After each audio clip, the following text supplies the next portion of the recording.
What's up, guys? LQ here with the LQ Review. Thank you so much for joining me here at my YouTube channel. Let's talk about The Boys, Season 5, Episode 3. All right. Still firing on all cylinders. Still loving this show.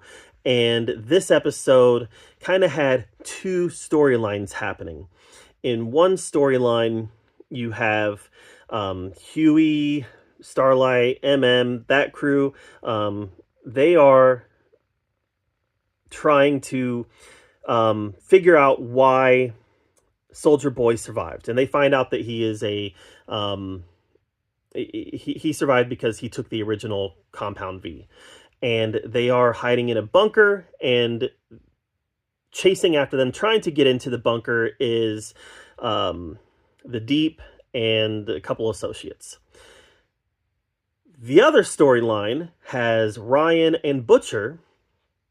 Butcher's trying to convince Ryan to throw the virus onto Homelander in what would ultimately be a suicide mission to take out Homelander, because Ryan would die also, and Butcher says, "I'll be there with you and I'll die also." So those are really the two main storylines. The one with Butcher and Ryan is far more compelling than the one with Huey and Starlight and that crew.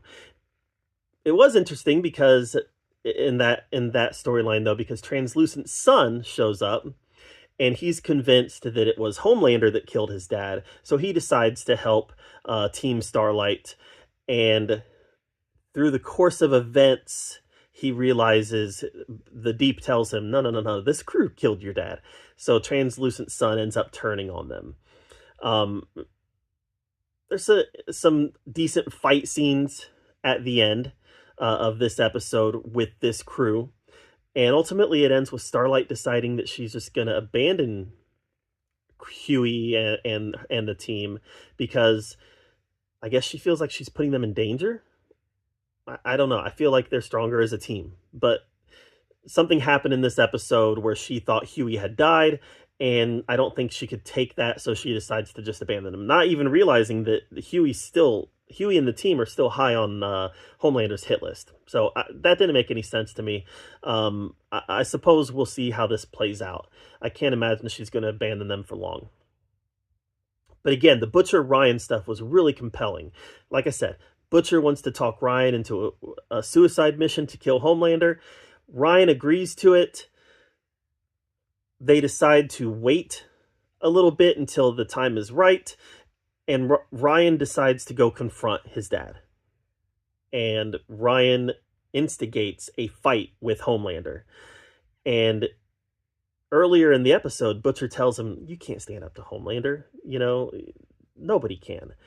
And Ryan tries to fight Homelander, and Butcher's words come true. Ryan cannot stand up to Homelander. Homelander ends up beating Ryan to a pulp.